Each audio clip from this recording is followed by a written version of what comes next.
Sanibonani la kuWansho Phakama, nibingelela usifundo.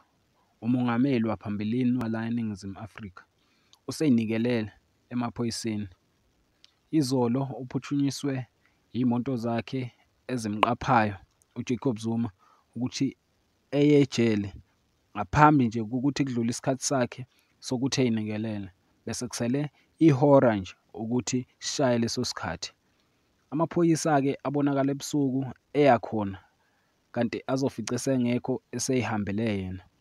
La bekuqinisekisa i-foundation yakhe umongameli waphambilini uJacob Zuma ukuthi usey'nikele e-police steshi, kanye nendodakazi yakhe iqinisekisile ukuthi usehambile ubaba wayo wayoyinikela emaphoyiseni.